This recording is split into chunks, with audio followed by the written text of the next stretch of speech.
Hello friends, welcome back to our channel. Friends, நம்ம இன்றைக்கி ஒரு பியூட்டிஃபுல்லான கேர் கிளிப் டிசைன் பார்க்கலாம். இது நான் குந்தன் ஸ்டோன் வச்சு யூஸ் பண்ணி செஞ்சுருக்கேன். ஜஸ்ட் ஒரு இமேஜினில் தான் பண்ணேன். ஆனால் ரொம்ப பியூட்டிஃபுல்லாக ரொம்ப அழகாக வந்திருக்குது. இதுக்கு நான் ஒரு டிரான்ஸ்பரண்ட் பேப்பரை யூஸ் பண்ணுறேன். இது நம்ம சாக்ஸ் வாங்கும்போது, பனியன் வாங்கும்போது எல்லாம் இந்த பேப்பர் இருக்குதும். அதை தூரத்துக்கு போடாமல் நம்ம இப்படி யூஸ் பண்ணிக்கலாம். ஸோ அந்த பேப்பர் எடுத்துருக்கேன். அதை நான் ஒரு பேட்டில் ஃபிக்ஸ் பண்ணிக்கிறேன். இந்த டிரான்ஸ்பரண்ட் பேப்பரில் நம்ம ஒரு டிசைன் செஞ்சு அதை நம்ம கட் பண்ணும்போது அந்த பிசுறு தெரிஞ்சாலும் ரொம்ப ஹார்டாக தெரியாது. ஸோ அதனால தான் இந்த டிரான்ஸ்பரண்ட் பேப்பரை யூஸ் பண்ணுறேன். நான் கொஞ்சம் பெரிய சைஸ் ஃப்ளவர் யூஸ் பண்ணுறதுனால கொஞ்சம் அந்த ஒரு மார்க்கிங்க்கு ஒரு ரவுண்டு சர்க்கிள் மார்க்கிங்காக இந்த மாதிரி ஒரு டேப் ஒன்று இருந்துச்சு. அதை எடுத்து ஒரு சர்க்கிள் மார்க் பண்ணிக்கிறேன். மார்க் பண்ணிவிட்டு இப்போது 2 சைடில் உள்ள ஒரு சென்டர் பகுதியை நான் நோட் பண்ணுறேன். அப்புறம் நான் இந்த குந்தன் ஸ்டோன் எடுத்துருக்கிறேன். இந்த 2 கலர் நான் யூஸ் பண்ணுறேன். எல்லோவும் அண்டு ரெட்டும் நான் சேர்த்து யூஸ் பண்ணுறேன். அப்புறம் இந்த கம் வர யூஸ் பண்ணுறேன். நம்ம பெவிக்ரேலும் யூஸ் பண்ணலாம். பட் இது உனக்கு கொஞ்சம் சீக்கிரம் ட்ரை ஆகிரும். வீடியோ எடுக்கிறதுக்கு இது ரொம்ப ஈஸியாக இருக்கும். அதனால் இந்த கம் நான் யூஸ் பண்ணுறேன். இப்போ நம்ம எப்படி இந்த ஸ்டோனை ஃபிக்ஸ் பண்ணலாங்கிறத கொஞ்சம் ஸ்பீடாக நம்ம பார்க்கலாம்.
செகண்ட் லைனை ஸ்டோனை ஃபிக்ஸ் பண்ணும்போது நம்ம கொஞ்சம் அப்படி சாய்ச்சிட்டு இருக்கிற மாதிரி தான் வைக்கணும். அதாவது என்னென்னா, அந்த ஸ்டோனில் ஒரு பகுதி தான் அந்த கம்மில் இருக்கும்.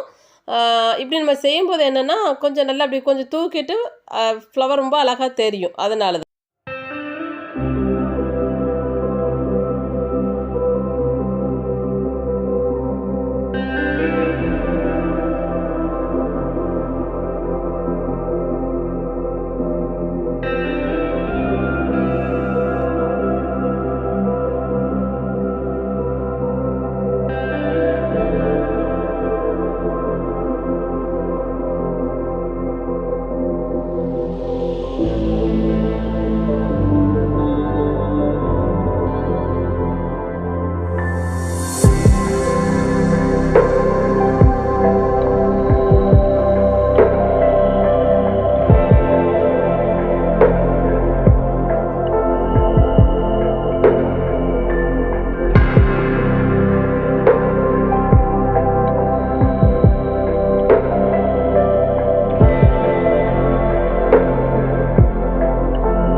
இப்போ ஃப்ளவர் ரெடி ஆகிடுச்சு.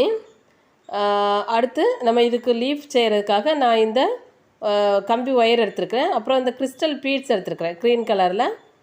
இப்போ இதை நம்ம எப்படி செய்யலான்னு பார்க்கலாம். நான் இந்த கம்பி ஒயரை வந்து பீஸ் கணக்கில் தருவாங்க. ஒரு பீஸ் 2 பீஸ்ன்னு தருவாங்க. ஸோ அப்படி தான் நான் வாங்கியிருக்கேன். ரோலோடு இருக்கிறதையும் நம்ம யூஸ் பண்ணலாம். இப்போ நான் இந்த ஒயரில் வந்து ஒரு 6 பாசி கோக்குறேன். முதல்ல நம்ம கோத்துக்கிட்டோம்னா ஈஸி, இல்லை ஒவ்வொன்றா கூட நம்ம கோத்துக்கிட்டு கூட செய்யலாம். நான் ஃபஸ்ட்டே கோத்துக்கிறேன். கோத்துட்டு லாஸ்ட்டாக கொஞ்சம் பெண்ட் போடுறேன். ஏன்னா வெளியே போயிடக்கூடாது இல்லையா, இது அதனால் லாஸ்ட்டாக கொஞ்சம் பெண்ட் பண்ணி விட்டுட்டேன். இப்போது ஒரு 5 அல்லது 6 இன்ச்சு இதில் வந்து இந்த கம்பியை நம்ம ரெண்டாக மடிச்சுக்கிடுவோம். மடிச்சுட்டு இப்போ நான் சொல்கிற மாதிரி ஒவ்வொரு பாசியாக எடுத்து நம்ம முறுக்கிக்கலாம். இது பாருங்கள், நான் ஃபஸ்ட்டு ஒரு பாசி எடுத்து முறுக்கிக்கிறோம். 3 அல்லது ஒரு 4 முறுக்கு நம்ம நல்லா டைட்டாக முறுக்கிக்கணும். ஒரு 1/2 இன்ச்சு கேப்பில் நம்ம முறுக்கிக்கலாம். இப்போ அடுத்து ஒரு பாசியை இந்த மாதிரி எடுத்து பாருங்கள், அடுத்த பாசியை நம்ம எடுத்துட்டு அதை அந்த ஃபஸ்ட்டு பாசிக்கு கொஞ்சம் கீழே இறக்குற மாதிரி நம்ம இறக்கிற மாதிரி பிடிச்சிக்கிட்டு அதையும் அந்த பாசியை மட்டும் நம்ம சேர்த்து நல்லா முறுக்கிக்கலாம். அந்த சென்ட்ரு வரைக்கும் நம்ம சென்ட்ரல் வரைக்கும் நல்லா முறுக்கிக்கணும். இப்போ தேவைப்பட்டால் மொத்தமாக சேர்த்து ஒரு 2-3 முறுக்கு முறுக்கிக்கலாம். இப்போ அடுத்த பாசியை நம்ம எடுத்துக்கிறோம். இப்போ அடுத்த பாசியை எடுத்துகிட்டு அதையும் இதே மாதிரி அந்த லெஃப்ட் சைடு பாசி இருக்கு இல்லையா, அதுக்கு கரெக்டாக வர்ற மாதிரி அந்த கரெக்ட் சைஸில் வர்ற மாதிரி நம்ம வச்சுட்டு அதையும் என்ன செய்யலாம், ஒரு முறுக்கு முறுக்கிக்கணும். அந்த சென்டரை நல்லா இப்படி பிடிச்சிக்கோங்க.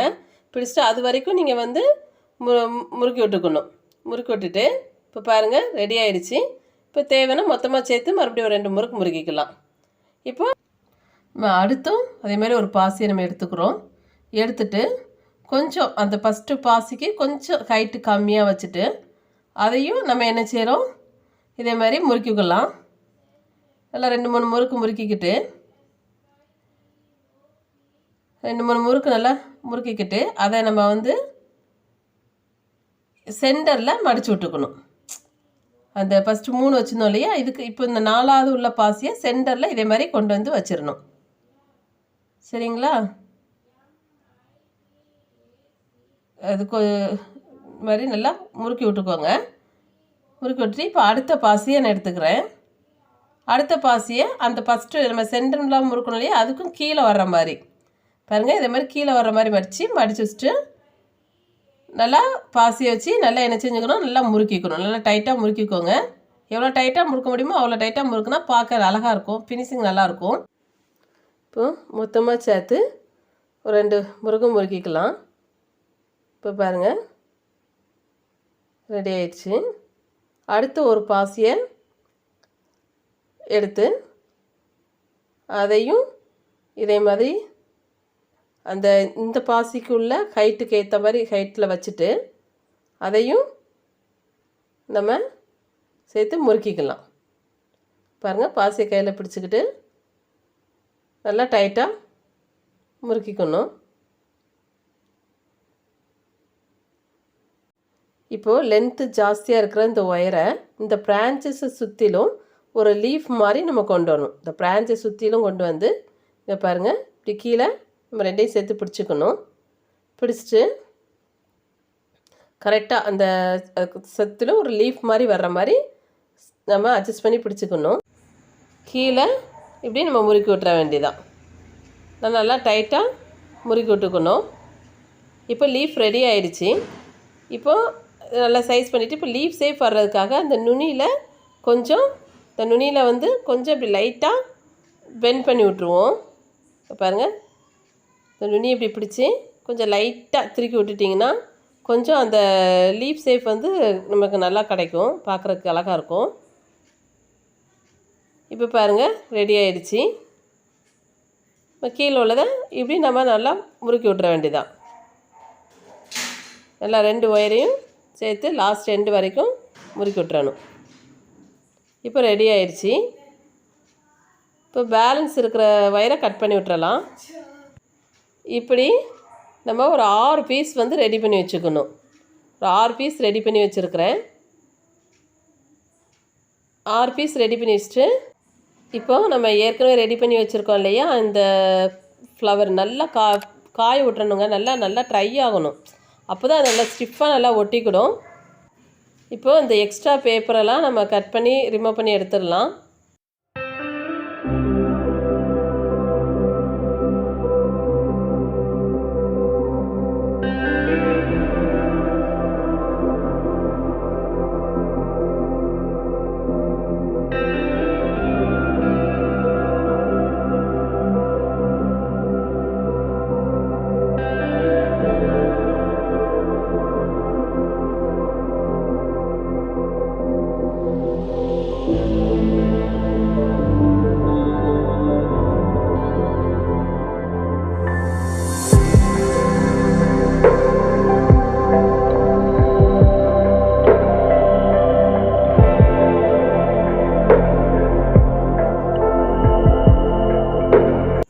இப்போ கட் பண்ணிட்டேன், ரெடி ஆகிடுச்சி.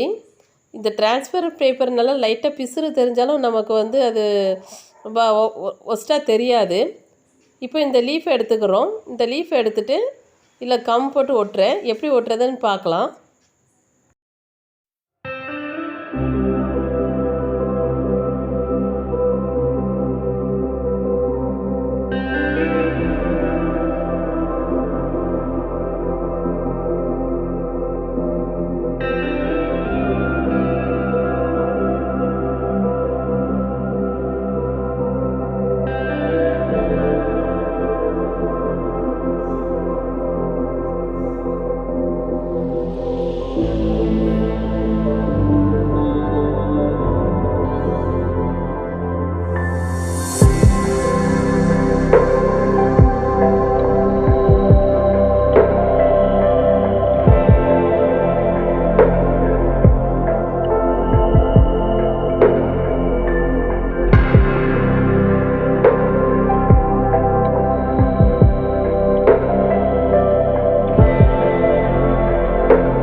இப்போ ரெடி பண்ணிட்டோம். இப்போ இதுக்கு மேலே ஒரு சின்ன பீஸ் பேப்பரை கட் பண்ணி நம்ம அந்த இது ஒட்டியிருக்கோம் இல்லையா, அது மேலே நம்ம கொஞ்சம் ஒட்டிடலாம்.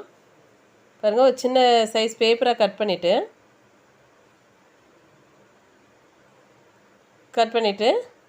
இந்த அதுக்கு மேலேயே நான் என்ன செய்கிறேன், ஒட்டிடுறேன். நம்ம இந்த இப்போ அந்த லீஃப் ஒட்டியிருக்கோம் இல்லையா, அந்த கம்பி மேலே தெரியும் இல்லையா, அதனால் அதுக்கு மேலே அதேமாதிரி ஒரு டிரான்ஸ்பர் பேப்பரில் ஒரு சின்ன பீஸ் கட் பண்ணி அதையும் நான் சேர்த்து இதில் ஒட்டிடுறேன். இப்படி ஒட்டும்போது நல்லா ஸ்டிக்காக நின்றுக்கூடும். சரியா? இப்போ வந்து நமக்கு ரெடி ஆகிடுச்சி. இப்போ நான் இதுக்கு இந்த கேர் கிளிப் யூஸ் பண்ணியிருக்கேன். இது பழசு தான். மேலே உள்ள அந்த பால்ஸ் உடஞ்சிச்சு, கீழே உள்ளது தேவைப்படுன்னு எடுத்து வச்சுருந்தேன். இப்போ அதை நான் இந்த இதுக்கு யூஸ் பண்ணிக்கிறேன். அதுலேயும் இப்படி கம் போட்டுட்டு ஃபிக்ஸ் பண்ணிட வேண்டியதான். இப்படியே அட்ஜஸ்ட் பண்ணி கொஞ்சம் நம்ம வந்து கொஞ்சம் டைட்டாக பிடிச்சிக்கணும். ஒரு 2 நிமிஷம் நீங்கள் இப்படி பிடிச்சிருந்ததுன்னா அது நல்லா உடனே ஸ்டிக்காக ஒட்டிக்கிடும். பிறகு இப்போ ஒட்டிடுச்சு. இப்போது ரெடி ஆகிடுச்சு. இப்போ நம்ம கொஞ்சம் அட்ஜஸ்ட் பண்ணிக்கலாம். எது எப்படி இருக்குன்னு அட்ஜஸ்ட் பண்ணிக்கலாம். இப்போது வந்து பின்னாடி இன்னும் கொஞ்சம் நல்லா இது ஸ்டிக்காக ஒட்டிக்கணுங்கிறதுனால நான் பேக் சைடும் கம் போடுறேன். பாருங்கள், இந்த பேக் சைடு இந்த கேப்லேயும் கொஞ்சம் கம் போட்டுக்கிறேன். அப்போ வந்து அது லைஃப் லாங் நல்லா அப்படியே இருந்துக்கணும், பிரிந்து வராது நமக்கு. இப்போ ரெடி ஆகிடுச்சி. இப்போது இந்த 2 லீஃபும் கொஞ்சம் இப்படி பிரிஞ்சு இருக்கிற மாதிரி இருக்கிறதுனால நான் அதுக்கும் இடையில கொஞ்சம் கம் போட்டு இந்த 2ஐயும் சேர்த்து ஜாயின் பண்ணி பிடிச்சிக்கிறேன். பாருங்கள், கொஞ்சம் பிடிச்சிக்கிட்டேன். இப்போ அதுவும் ரெடி ஆகிடுச்சி. அடுத்து எனக்கு ஃபைனலாக வந்து ஒரு ஐடியா தோணுச்சு. இந்த பீட்ஸை இந்த சென்டரில் வைக்கலான்னு சொல்லிட்டு. முதலே இந்த ஐடியா இருந்து தான் நம்ம அந்த கம்பியை வளைக்கும் போதே நான் அந்த பீட்ஸை சேர்த்தே வளைச்சிருப்பேன். ஆனால் இதுக்கு லாஸ்ட்டாக ஃபைனலில் இந்த ஐடியா எனக்கு வந்துச்சு. அதனால் இந்த பீட்ஸ் எடுத்து அந்த நுனியில் நான் இதை ஒட்டுறேன். இங்கே பாருங்கள், ஒட்டும்போது இன்னும் ஃபைனல் லுக் ரொம்ப நல்லா இருந்துச்சு. இப்போது நமக்கு இந்த கேர் கிளிப் ரெடி ஆயிடுச்சு. இங்கே பாருங்கள், நான் நினச்சதுக்கு மேலே இது வந்து நல்லா ஸ்மார்ட்டாகவே வந்திருந்தது. ஓகே, தேங்க்ஸ் ஃபார் வாட்சிங். இன்னொரு வீடியோவில் இதே மாதிரி ஒரு இன்ட்ரெஸ்டிங் வீடியோவில் பார்க்கலாம்.